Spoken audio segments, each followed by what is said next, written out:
Bonjour, je m'appelle Olivier Poliac, je suis consultant en business développement international pour le compte d'un gros ETI de la région PACA et je me trouve actuellement en Arabie Saoudite où je suis bloqué depuis maintenant plus d'un mois et présent surtout depuis le mois de janvier ici. Et je m'occupe de la direction générale d'une société locale que nous avons achetée ici il y a exactement un an, au mois de mars l'année dernière.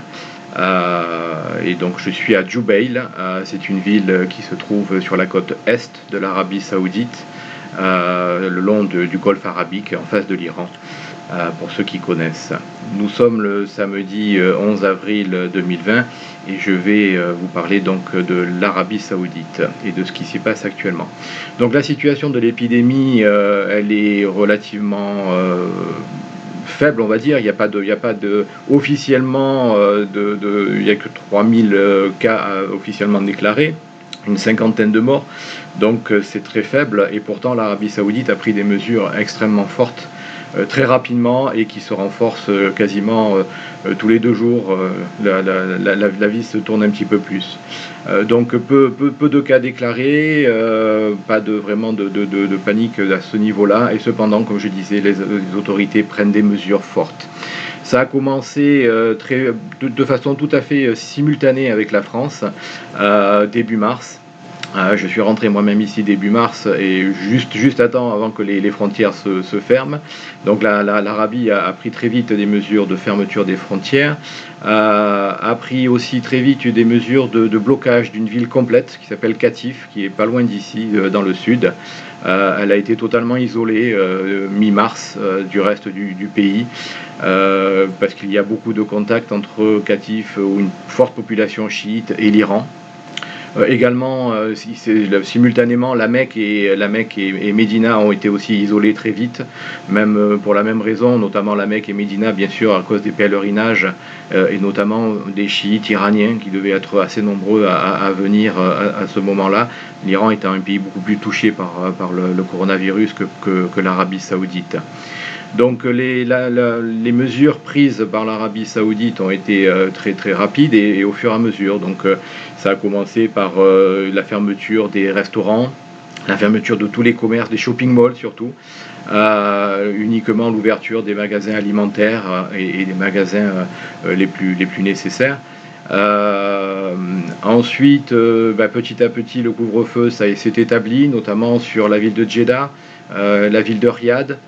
S'est étendu la semaine dernière à des villes comme Dammam, Al-Robar, et au milieu de semaine, ça a été étendu au reste du pays. Donc nous avons un couvre-feu de 3h de l'après-midi à 6h du matin qui se sont déclenchés. Donc comme je disais, des mesures qui ont été prises au fur et à mesure, de plus en plus fortes. Pas réellement un confinement obligatoire, mais des recommandations très fortes à la population à rester chez soi, bien sûr. Sachant que de toute façon les commerces étant fermés, les entreprises ayant été aussi plus ou moins incitées à fermer, il a fallu effectivement que les gens restent un peu chez eux. Il faut noter l'extrême discipline des Saoudiens. L'extrême discipline des Saoudiens, j'insiste, parce qu'ils observent bien le couvre-feu, effectivement, ils observent bien les mesures de confinement. Il n'y a pas de panique dans les supermarchés qui sont extrêmement bien achalandés. Personne n'achète plus que le nécessaire. Tout le monde porte un masque, porte des gants, tout le monde observe les distances de sécurité. C'est vraiment extrêmement bien suivi. Donc on peut se poser quand même un peu la question pourquoi il y a autant de mesures aussi fortes qui sont prises quart de tour par quart de tour. La vie s'est resserrée, comme je disais tout à l'heure. Alors que la situation sanitaire paraît pas délirante. Les autorités ont annoncé qu'ils s'attendaient à 200 000 cas d'ici le mois de juin. Il y en a probablement beaucoup plus que des cas déclarés, effectivement. Mais toujours est-il que la situation, en tout cas, et les autorités ont la situation sous contrôle, et en tout cas ont pris les mesures qu'il fallait dès le départ. Donc aujourd'hui, les frontières sont totalement fermées, il n'y a plus d'avions qui circulent. Un avion, la semaine dernière, est parti, samedi dernier, est parti de Riyad pour rapatrier des Français et des Européens. Je ne l'ai pas pris, c'est mon directeur des opérations qui l'a pris. Moi-même, je suis resté pour assurer la continuité des opérations ici. On n'est pas vraiment confiné, comme je disais. Moi, je travaille tous les jours, je vais au bureau tous les jours. Je suis dans un hôtel, bon, c'est dans une campagne d'ailleurs, même plutôt qu'un hôtel, qui est très agréable à vivre, même si la piscine est interdite, la salle de gym est interdite. Bon, c'est des petits à côté. On est obligé de prendre en takeaway au restaurant de l'hôtel pour manger dans la chambre. Mais ceci dit, c'est pas forcément gênant, on n'est pas les plus à plaindre, et loin de là. Bon, la situation se vit assez confortablement, et encore une fois, je travaille tous les jours, c'est quand même intéressant. Si j'étais en France, je ne pourrais pas travailler. Voilà. Alors au niveau de la situation professionnelle ici, je dirige une entreprise depuis le mois de janvier. J'étais obligé de prendre la direction générale de cette société que nous avons rachetée l'année dernière. Le directeur général que nous avions mis en place ne donnait pas satisfaction, et la situation s'était dégradée fortement. J'étais obligé de prendre la direction générale de cette entreprise. Dans une situation de crise déjà depuis le mois de janvier, avec des pertes financières assez importantes, 200 personnes ici, des projets qui se déroulaient mal. Nous faisons de la maintenance industrielle et du nettoyage haute pression au sein des raffineries, au sein d'alumineries. Si nous on s'arrête, les raffineries s'arrêtent et nos clients s'arrêtent. Nous sommes bien obligés de continuer à travailler et de faire fonctionner nos équipes et notre entreprise.